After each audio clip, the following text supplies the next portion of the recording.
This team will not be defined by one single game. Our legacy will not be defined by one game. Our legacy is about how we've changed rugby in the Western Cape, how we've got people back in. It's not defined by one game, but this is a critical game for us to go and say, not to die at the summit, and to keep going with this project.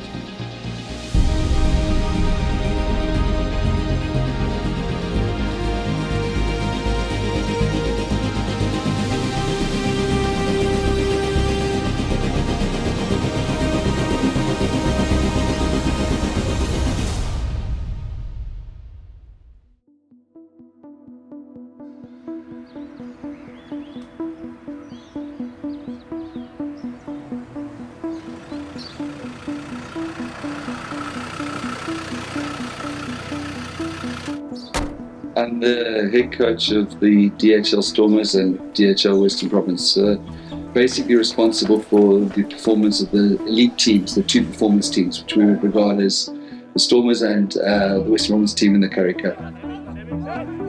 Monday's like a lot of installation stuff, just like organisational stuff, which obviously these guys are running, normally looking at the defensive stuff, Dave, the attacking stuff. I just keep an eye on it. We don't do much high speed or high contact. I coach the breakdown, but on Mondays we won't do much breakdown.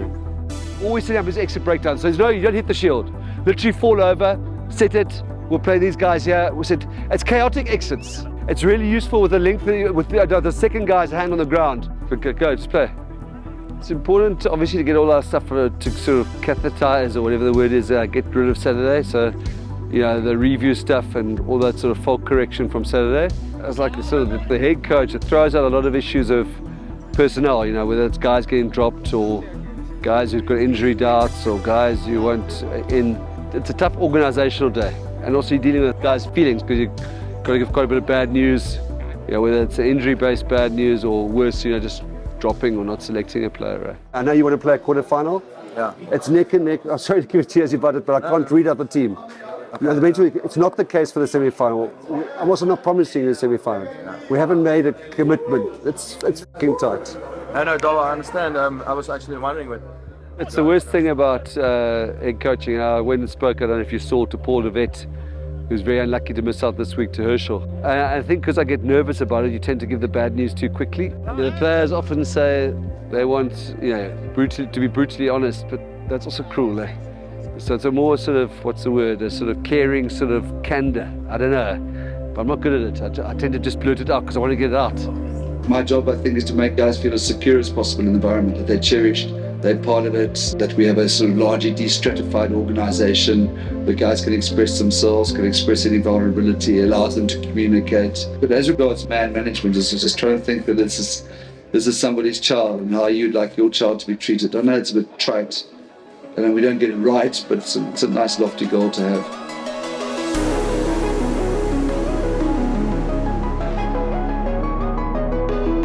Match day is hell. Hell. Now what's a match day is, try not to think about it, try and prepare a really good team talk. We don't need magic, we just need each other, everybody in this room. Now I want you to think, what would that look like for me? When you're thinking at 55 minutes, do I make this 45 with that chase? Just look up at that crowd, or look to the guy next to you, and what this team means to us. This is the worst time for a coach, because so much more we can do. It's nice to go out and soak up a bit of the atmosphere, and if they want to do things we see, I'm very nervous. When you get here, that hour and a half or hour and 40 minutes, it's because you've got nothing to do, nothing to do other than just stress. And then there's nothing worse than the coach's box. In that coach's box, you just feel like you're completely out of control. And then you just watch the stadium clock, and it just goes so slowly, because it's agony. I cannot tell you the pain that we go. And you try and just look calm, and then sometimes it erupts in there. Right? I always want to go for a walk with 5 or 10 minutes to go. But then I feel that's not really leadership. If the coach has gone for a walk, you know what I mean? Into the corner and back to his try-scoring ways. The defending champions will host Connacht.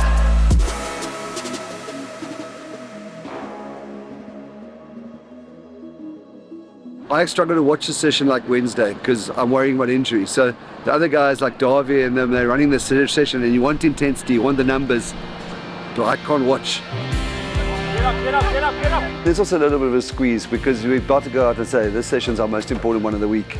Yeah, it's a bit of a mixture, but I'd say the general theme is know your enemy, know what we're up against, and there's no time for them to gather their breath or talk or anything. It's become match simulation.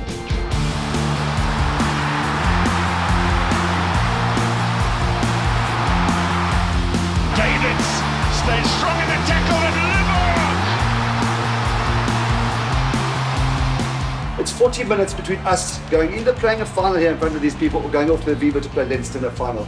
And it's worth every bit of sacrifice from all 23 of us now. No more, we get them in Oscars, it was errors that put them into this game at the start, whether it's the drops or a couple of penalties. Done. We're going to f***ing hurt and punish them now. They're not to take this away from us and not away in front of our own people here, right? Okay. Live off with a little change of direction, looking for Hachiba Diamani out and that's an outrageous pass! Ruanel goes in.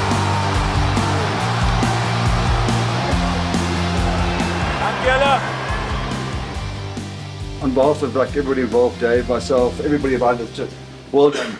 Thank you very much.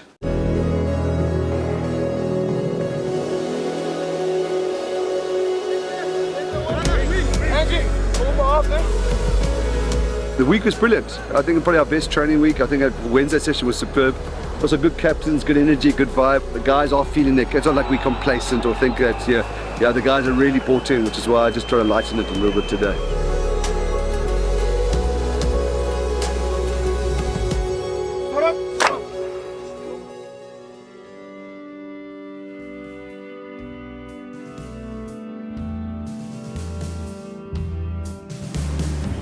All of us, when we arrived at the final from the bus and walked onto the field, and then it was still, it's going on. Almost wanted to cry, It was just so special. The DHL Stadium playing host to the grand final of this competition. Creeping up the side there, the Stormers trying to manipulate and try. And here come Munster. Over the top they go and inside. It's a brilliant score. Scrum to Munster. That is it. Munster are Vodacom United Rugby Championship champions of 2023. There's a lot of disappointment that we didn't deliver the result. But then I think there's also at the same time a feeling that we've done something quite special in doing that. In a nice way, it's going to be a big driver for us next year. Because the truth is, we were lucky to be playing the final at home. It was results that went our way. What we can control is try and finish next year in the top two, so at least we can give a home semi. And I've got no doubt, given the work we've done this year, and if we play as well as getting a home semi will require, then that home semi could be a similar experience to what we had in the final. The difficult thing is for us to be disciplined to acknowledge what we've done. And that's really, really important. It's fucking tough now. I'm struggling with it. Maybe half an hour, maybe less so.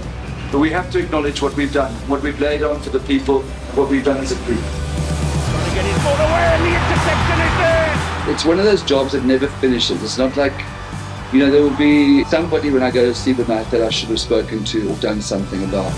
Davids! The high standard is that we want the Stormers to be the greatest sort of provincial club team in the world. And we've made staggering progress in the first 2 seasons of this project. Staggering progress. And I don't have that sense of fear that I had this time last year. I think we're going to be better next season again. I do think the local derbies and that is going to be a lot tougher. You can see that the teams are responding. But I do think we're going to get better, and that's exciting.